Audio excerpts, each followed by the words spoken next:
सो bar magnet और उसकी properties में अब हम आगे बढ़ जाते हैं और आज एक इम्पॉर्टेंट टॉपिक लेते हैं हम, जिसे हम बोलते हैं vibration magnetometer. Vibration magnetometer device है और ये ऑसिलेशंस पर बेस्ड है, बार मैग्नेट के ऑसिलेशंस पर। तो हम पहले देखें कि बार मैग्नेट का ऑसिलेशंस कैसे होता है। ऑसिलेशंस ऑफ बार मैग्नेट, मान लीजिए कि ये कोई मैग्नेटिक फील्ड है और इस मैग्नेटिक फील्ड में आपने यहाँ पर एक बार मैग्नेट रखा है स्टेबल इक्विलिब्रियम में। स्टेबल इक्विलिब्रियम का मतलब इसका मैग्नेटिक मोमेंट मैग्नेटिक फील्ड की डायरेक्शन में ही है। स्टेबल इक्विलिब्रियम में है ये। If a bar magnet is placed in external uniform magnetic field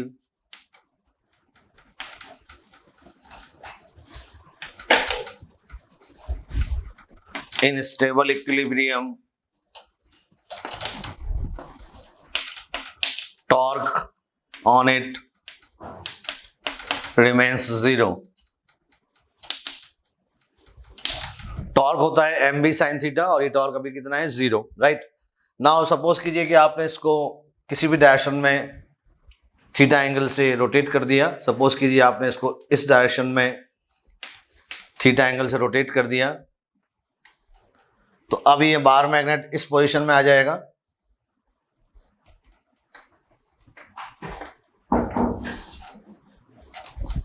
और क्योंकि अब ये थीटा एंगल पे आ गया है तो इस पर टॉर्क लगने लगेगा। नाउ इफ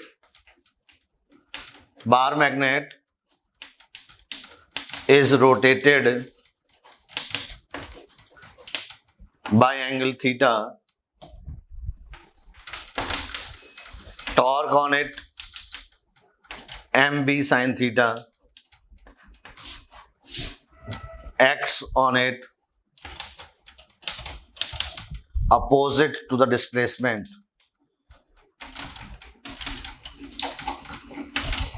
क्योंकि आपने इसको स्टेबल इक्विलिब्रियम से डिस्प्लेस कर दिया है, इसका मतलब आपने इसको डिस्टर्ब कर दिया है। स्टेबल इक्विलिब्रियम से अब ये स्टेबल नहीं रहा, ठीक है ना। स्टेबल नहीं रहा तो उसका मतलब जब आपने इसको रोटेट किया थीटा एंगल से तो टॉर्क इस तरह से लगेगा कि ये टॉर्क इसको वापस मैग्नेटिक फील्ड में स्टेबल इक्विलिब्रियम की तरफ लाने की कोशिश करेगा। तो ये टॉर्क जो लग रहा है यहाँ पर एम बी साइन थीटा, ये डिस्प्लेसमेंट के अपोजिट डायरेक्शन में है। So we can write that torque equal to minus M B sine theta. What negative sign indicates? Negative sign indicates that this torque is opposite to the displacement, and if theta is very small, मान लीजिए कि अगर theta बहुत ही छोटा है, we can write this torque as minus mb theta. Now here we can see that this torque is not only opposite to the displacement but also directly proportional to the displacement. So whenever force or torque are opposite and directly proportional to the displacement, they behave like restoring force or restoring torque. तो यहाँ पर ये restoring torque की तरह behave करेगा और restoring torque की तरह बिहेव करेगा तो इस बार मैग्नेट का जो मोशन होगा वो सिंपल हार्मोनिक मोशन हो जाएगा। So now we can see that अगर हम टॉर्क की बात कर रहे थे यहाँ पर, तो ये M B sine theta opposite, और जब थीटा स्मॉल था यहाँ पर तब ये टॉर्क बन गया था minus M B theta. Opposite to the displacement है तो यहां पर इस बार मैग्नेट का ऑसिलेटरी मोशन हो जाएगा।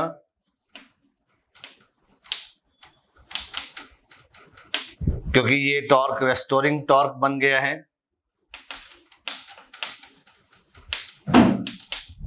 लेकिन यहां पर ये टॉर्क रेस्टोरिंग तो है ही और डिस्प्लेसमेंट के डायरेक्टली प्रोपोर्शनल भी है, opposite and directly proportional to the displacement और angular displacement.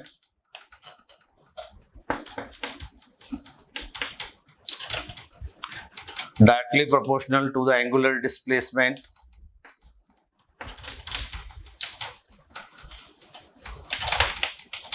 So the motion will be simple harmonic motion.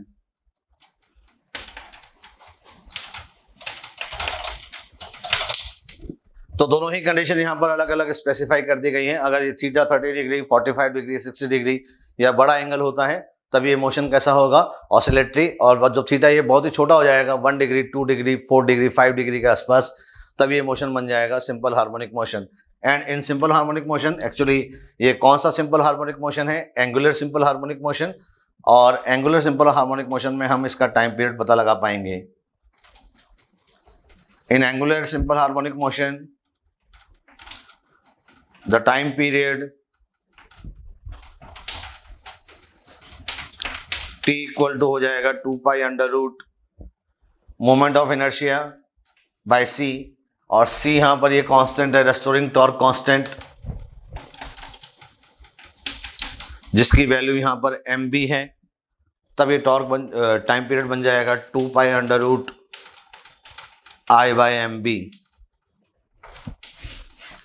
So this is the time period of small bar magnet when it is rotated by a very small angle from magnetic field. In that condition, the torque will behave like restoring torque, which is not only opposite to the displacement but also directly proportional to it, and the motion of bar magnet will be simple harmonic motion, and time period is given by t equal to 2 pi under root I by mb। तो अब हम इस expression और इस फॉर्मूले पर बहुत सारे क्वेश्चंस भी करने वाले हैं। पहले इसको और थोड़ा सा डिटेल में देखें। t equal to 2 pi under root I by mb। I is the moment of inertia,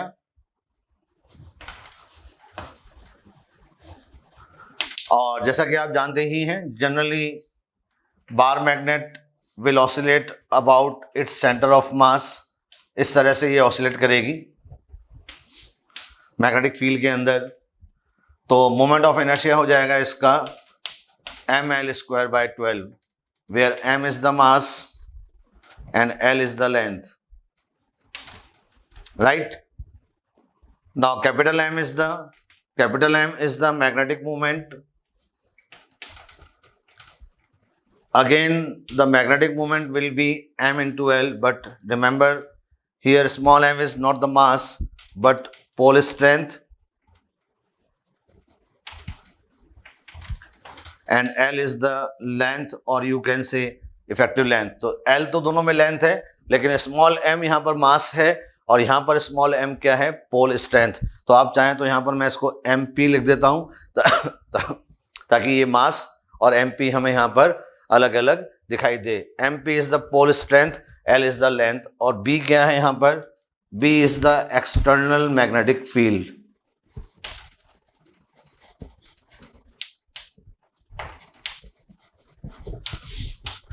So this time period depends on so many factors like moment of inertia, magnetic moment and magnetic field। और अलग अलग conditions में इसमें क्या क्या change आएगा वो आप ध्यान से देखें यहाँ पर, कि जब कभी इस बार मैग्नेट को आप along the length डिवाइड करोगे,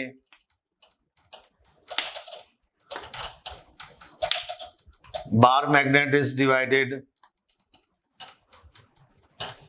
तो हमने लास्ट लेक्चर में पढ़ा था कि इस डिवीजन का क्या फर्क पड़ता है। तो लेंथ इसमें सेम रहेगा ईच पार्ट का। जैसे आपने 2 पार्ट्स में डिवाइड किया तो हर पार्ट का लेंथ L रहेगा। 20 पार्ट में, 25 पार्ट में, 100 पार्ट्स में डिवाइड किया तो भी हर पार्ट का लेंथ तो सेम ही रहेगा, ठीक है ना। लेकिन हम मास की बात करें अगर, तो mass of 1 part equal to mass divided by n। What is n? n is the number of parts. एक पार्ट का जो मास है वो m बाय n हो जाएगा। जैसे अगर आपने 2 पार्ट्स में डिवाइड किया तो इसका मास हो जाएगा m बाय 2। अब रही बात पोल स्ट्रेंथ की, तो पोल स्ट्रेंथ जो आएगी यहां पर mp for each part will be pole strength divided by n। Along the length जब हम डिवाइड करते हैं तो क्रॉस सेक्शन एरिया डिवाइड हो जाता है।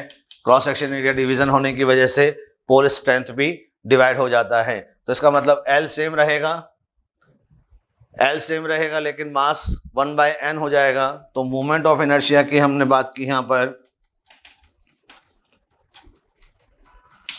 Moment of inertia of one part will be equal to I, इसमें 1/n होगा, लेंथ सेम रहेगा, तो यहां पर ये हो जाएगा I/n। मैग्नेटिक मोमेंट आप जानते ही हो, किसी भी तरह का डिवीजन हो 1/n होता ही है। तो magnetic moment of each part will also be m/n, तो इसकी जगह I/n m/n आएगा। Time period of each part will remain same as of the complete magnet, time period पर कोई फर्क नहीं पड़ेगा, यानी हर पार्ट का टाइम पीरियड उतना ही होगा जितना इस पूरी बार मैग्नेट का था। तो इस तरह से हम इन कंसेप्ट्स को ध्यान में रखेंगे, और आपको मैंने यहाँ पर सारी चीज़ें बता दी हैं कि अलोंग द लेंथ डिवाइड करने पर कौन कौन सी क्वांटिटी पर क्या असर पड़ेगा। एल लेंथ हर पार्ट की सेम रहेगी। So what happen if the bar magnet is divided perpendicular to its length, तो ये मैंने यहाँ पर रखा है ताकि आप कंपेयर कर पाएं। मान लीजिए ये बार मैग्नेट है यहाँ पर, और आपने इसको परपेंडिकुलर टू लेंथ डिवाइड किया है, ठीक है ना। तो कौन कौन सी क्वांटिटीज में क्या क्या चेंज आएगा, जैसे हम पहले पढ़ चुके हैं यहाँ पर।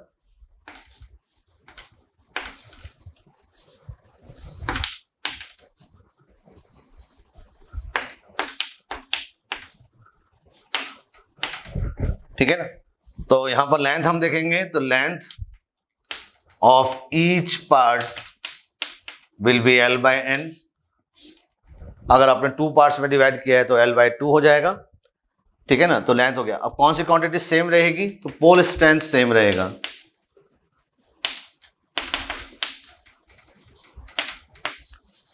पोल स्ट्रेंथ पर तो कोई असर आएगा ही नहीं। अब रही बात मास की, तो mass of each part will become 1/n times. अगर आपने 2 पार्ट्स में डिवाइड किया तो 1 पार्ट का मास m/2 हो जाएगा। तो ये तीनों क्वांटिटीज हो गई हैं यहां पर। अब रही बात मोमेंट ऑफ इनर्शिया की,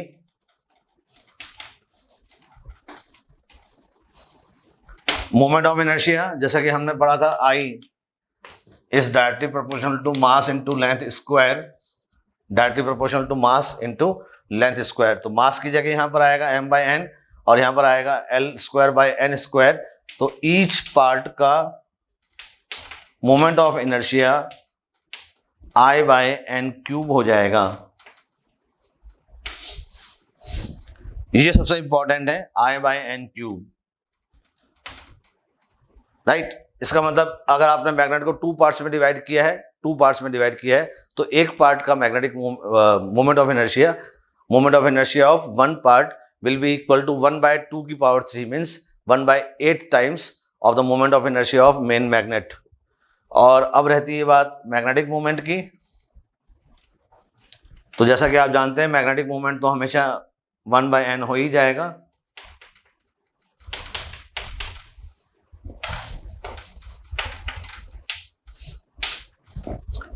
Now what will be the effect on time period? Time period of each part, time period is directly proportional to I/m। b तो हम सेम ही रखते हैं, तो इसकी जगह आएगा 1/n³ और इसकी जगह आ जाएगा 1/n, ऊपर n नीचे n³। तो ये हो जाएगा T/n, क्योंकि n² होगा, अंडर रूट से बाहर निकल के आएगा तो क्या हो जाएगा T/n। तो आपने देखा यहाँ पर कि अगर आपने अलोंग द लेंथ डिवाइड किया है तो ईच पार्ट का टाइम पीरियड वही आएगा जो एक्चुअल मैग्नेट का था, लेकिन अगर आपने परपेंडिकुलर टू लेंथ डिवाइड किया है तो 1 पार्ट का टाइम पीरियड T/n हो जाएगा। n is the number of parts. So अब डिवीजन के बाद में देखते हैं हम कि ज्वाइनिंग का क्या इफेक्ट होगा, फिर इस पर न्यूमेरिकल्स करेंगे हम। So the effect of joining, यानी कि इसमें आपने 2 मैग्नेट्स को जोड़ दिया होगा। तो सपोज कीजिए कि ये एक बार मैग्नेट है,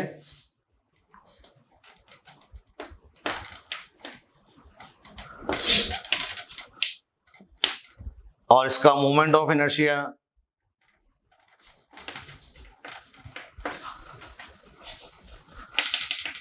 I1 और मैग्नेटिक मोमेंट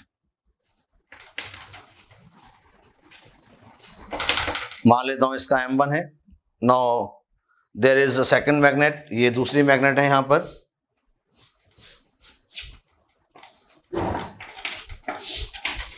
और इसका moment of inertia I2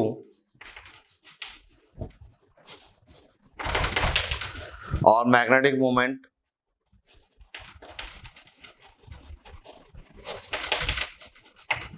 M2 है।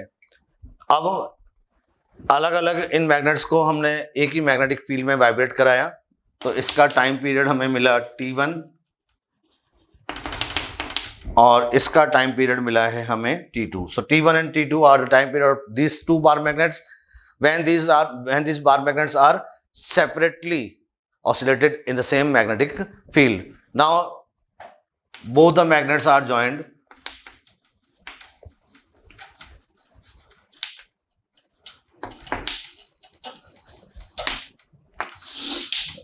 तो इनको ज्वाइन करने के भी बहुत सारे मेथड होते हैं। यहां पर सपोज कीजिए फर्स्ट मेथड में मैंने लिखा है 1/अनदर, यानी हमने इन मैग्नेट्स को एक के ऊपर एक रख दिया गया है और इस तरह से रखा है कि सिमिलर पोल्स साथ में रहें, राइट। तो दोनों का साउथ और दोनों का नॉर्थ एक तरफ आ गया यहां पर। तो अब आप देख सकते हैं कि ये पूरा का पूरा एक सिस्टम बन जाएगा। दोनों का मैग्नेटिक मोमेंट एक ही डायरेक्शन में है, तो नेट मैग्नेटिक मोमेंट आ जाएगा यहां पर M1 plus M2, net moment of inertia आ जाएगा I1 प्लस I2।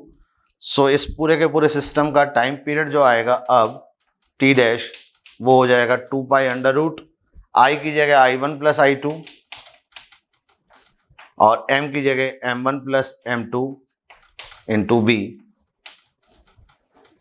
तो इस तरह से आप टाइम पीरियड कैलकुलेट कर पाएंगे इस पूरे सिस्टम का। Now in second case consider कि हमने इन दोनों पार्ट्स को इस तरह से ज्वाइन किया है 1/अनदर but opposite poles are kept together, यानी कि अपोजिट पोल्स को हमने यहां पर साथ में रख दिया है।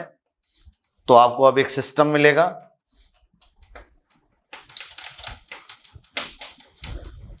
मैग्नेटिक मोमेंट M1 और मैग्नेटिक मोमेंट M2 अब एक दूसरे के अपोजिट हो जाएंगे, तो नेट मैग्नेटिक मोमेंट जो यहां पर मिलेगा वो M1 माइनस M2 इन दोनों का डिफरेंस हो जाएगा। डिफरेंस में आप ध्यान रखें कि बड़े वाले मैग्नीट्यूड में से छोटा वाला मैग्नीट्यूड माइनस करें, but moment of inertia is tensor quantity, so it will behave like scalar. बस हमें यही बात यहां पर याद रखनी है, I behaves like scalar quantity. तो इसका आप कभी भी वेक्टर सम ना करें, स्केलर सम करें। स्केलर का मतलब एल्जेब्रिक सम करें, तो चाहे किसी भी कंडीशन में हो ये तो हमेशा ऐड ही होगा I1 प्लस I2। तो अब इस पूरे सिस्टम का टाइम पीरियड हो जाएगा 2 pi under root I1 plus I2 M1 minus M2 into B। तो इंपॉर्टेंट केस जो यहां पर देखने के लिए है और याद करने के लिए भी है कि हमने यहां पर मोमेंट ऑफ इनर्शिया को एज अ स्केलर लिया है, because we know that moment of inertia is not vector quantity, actually it is a tensor quantity जो हम उस चैप्टर में पढ़ते हैं, बट इसका रिजल्टेंट हमेशा कैलकुलेट किया जाएगा एल्जेब्रिक सम से। तो मैग्नेट की पोजीशन चाहे कोई भी हो, whenever two magnets are joined their moment of inertia will always added algebraically. Now in third case हम पढ़ रहे थे जॉइनिंग ऑफ मैग्नेट्स।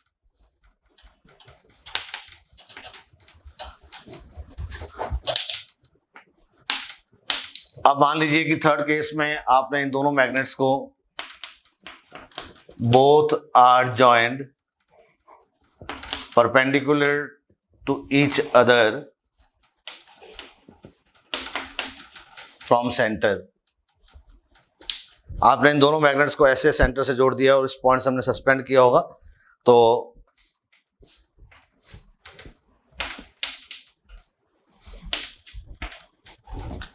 इस तरह से एक मैग्नेट आ जाएगा यहां पर, दूसरा मैग्नेट इसके परपेंडिकुलर है,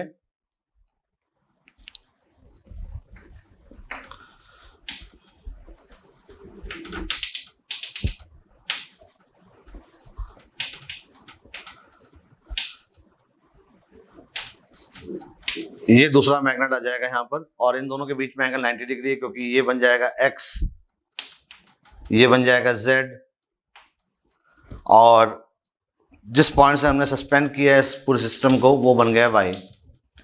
तो इस तरह से ये मैग्नेट्स एक दूसरे के परपेंडिकुलर होंगे यहां पर SN और SN।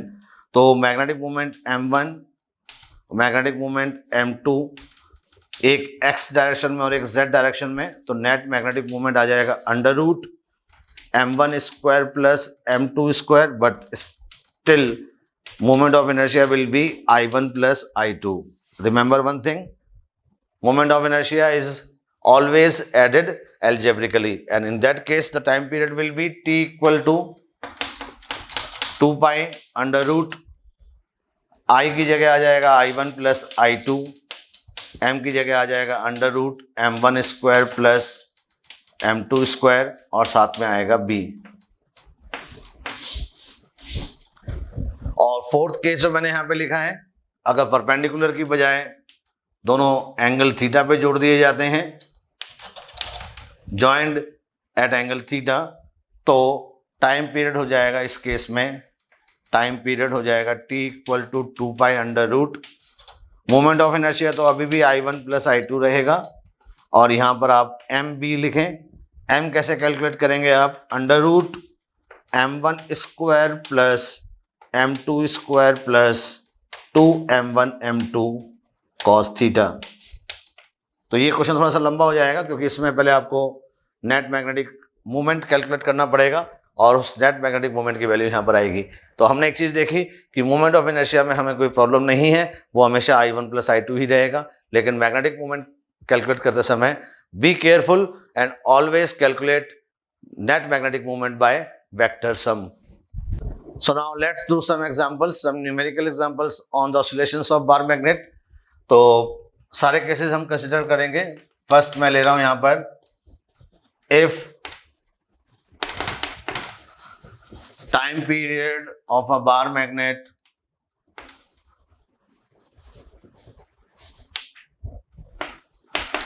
is 10 seconds in magnetic field B, right? अब हम यहां पे अलग अलग प्रॉब्लम्स करते हैं। Number first, if the magnet is divided in 3 equal parts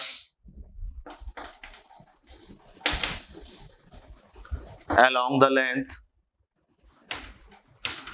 time period of each part will be, तो अगर आपने ये वीडियो देखा है तो मैंने आपको बताया था कि whenever bar magnet is divided along its length, time period of each part will always be equal to the time period of main magnet। तो यहां पर किसी भी पार्ट का टाइम पीरियड 10 सेकेंड्स ही रहेगा, तो इसमें तो हमें कोई प्रॉब्लम आएगी ही नहीं। Now second problem, if the original magnet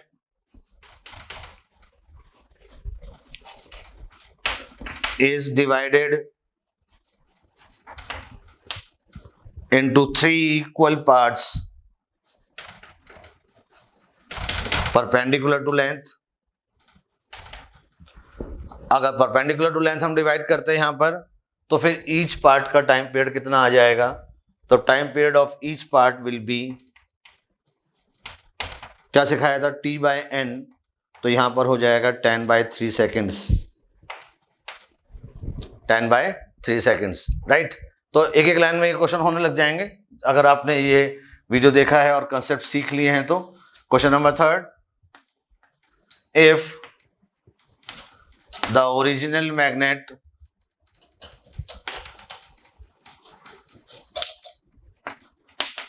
is divided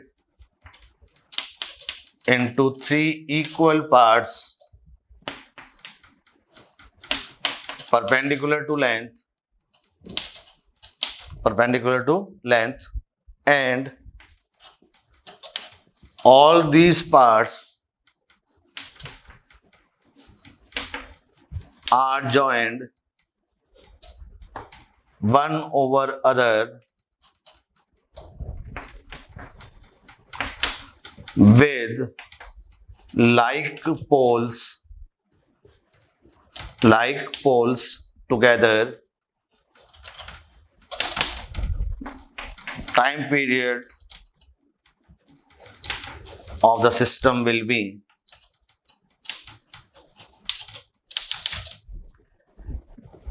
तो आप देख रहे हो कि हम इतना फास्ट ये क्वेश्चंस करने लगे हैं। अब तो सॉल्यूशन करता हूं मैं। क्वेश्चन में ये लिखा है कि पहले एक मैग्नेट था और इसका टाइम पीरियड T था। अब इस मैग्नेट को आपने 3 पार्ट्स में डिवाइड कर दिया है। तो 3 पार्ट्स में डिवाइड कर जब आपने किया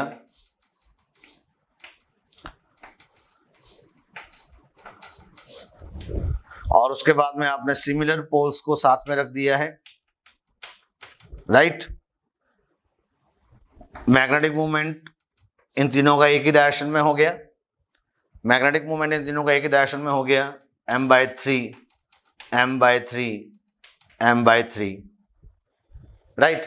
मोमेंट ऑफ इनर्शिया की हम बात करें तो मैंने आपको बताया था कि अगर आपने एक पार्ट की बात करेंगे तो 1 पार्ट का मोमेंट ऑफ इनर्शिया I/n² होता है और n यहां पर 3 है, सॉरी n³ होता है, I/n³ होता है और n यहां पर 3 है, तो ये कितना हो जाएगा I/27। यानी एक पार्ट का मोमेंट ऑफ इनर्शिया कितना हो जाएगा 3 की पावर 3, 3 3 जा 9, 9 3 जा 27। तो I/27 इसका, I/27 इसका, I/27 इसका, ठीक है ना।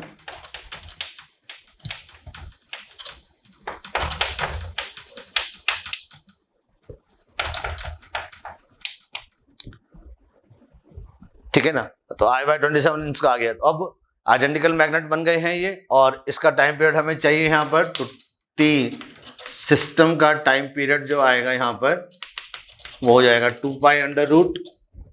इन तीनों को ऐड करोगे आप, I/27 I/27 I/27 3I/27, इसका मतलब मोमेंट ऑफ इनर्शिया तो हो जाएगा I/9, m/3 m/3 m/3 बन जाएगा m, I/9, 9 का स्क्वायर रूट से बाहर हो जाएगा 3, तो फिर हमारा आंसर आ जाएगा 10/3। यानी इस पूरे सिस्टम का टाइम पीरियड कितना आएगा 10/3। और वैसे हमें ये पता है कि इसमें एक पार्ट का इस जैसे इस पार्ट की हमने बात की तो इस पार्ट का टाइम पीरियड कितना आएगा 10/3 ही तो आएगा। एक पार्ट का टाइम पीरियड कितना आएगा 10/3 आएगा। अब 3 आइडेंटिकल पार्ट्स को आप ज्वाइन करेंगे तो ज्वाइनिंग ऑफ मैग्नेट में मैंने आपको बताया था कि जब आप सिमिलर पोल्स को जोड़ेंगे तो ऊपर m1 + m2 + m3 और नीचे I1 + I2 + I3, तो ऊपर भी 3 टाइम्स और नीचे भी 3 टाइम्स कैंसिल हो जाएगा। तो जितना मैग्नेटिक मूवमेंट एक पार्ट का आएगा उतना ही इस पूरे सिस्टम का आएगा। तो हमें इतना लंबा करने की जरूरत नहीं थी, एक पार्ट का जितना आएगा उतना ही इस पूरे सिस्टम का आ जाएगा, जिसका आंसर कितना आएगा 10/3। लास्ट एग्जांपल से हमें एक इंपॉर्टेंट कंक्लूजन मिल गया है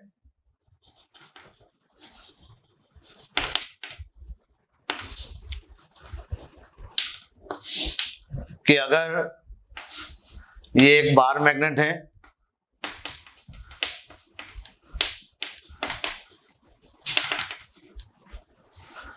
time period of a bar magnet मान लेता हूं T है, और अगर आपने ऐसी if such n bar magnets are joined one over another, एक के ऊपर एक आपने जोड़ दिया है और किस तरह से जोड़ा है कि लाइक पोल्स यानी सिमिलर पोल्स साथ साथ में रखे हैं, तो सिस्टम कुछ ऐसा बन जाएगा। यहां पर बहुत सारी मैग्नेट्स आएंगे इसमें, लेकिन इनके सिमिलर पोल साथ में रखे हैं आपने, तो टाइम पीरियड ऑफ सिस्टम, पूरे के पूरे सिस्टम का टाइम पीरियड भी टी ही रहेगा, यानी सिस्टम के टाइम पीरियड पर कोई असर नहीं आएगा। मोमेंट ऑफ इनर्शिया और मैग्नेटिक मोमेंट आप देखेंगे तो वो सभी ऐड हो जाएंगे यहाँ पर, सिमिलर पोल्स हैं, तो दोनों में ही वेक्टर सम के हिसाब से भी दोनों का रिजल्ट सेम ही आएगा। मैग्नेटिक मोमेंट भी n टाइम्स हो जाएगा और मोमेंट ऑफ इनर्शिया भी n टाइम्स हो जाएगा। आगे देखते हैं एक और question.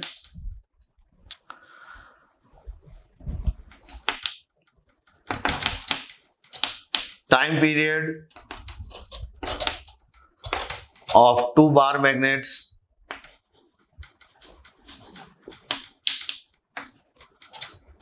are 10 second and 5 second respectively.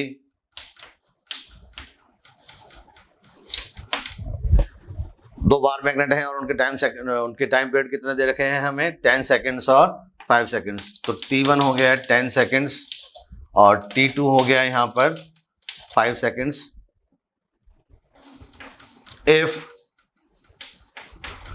both the magnets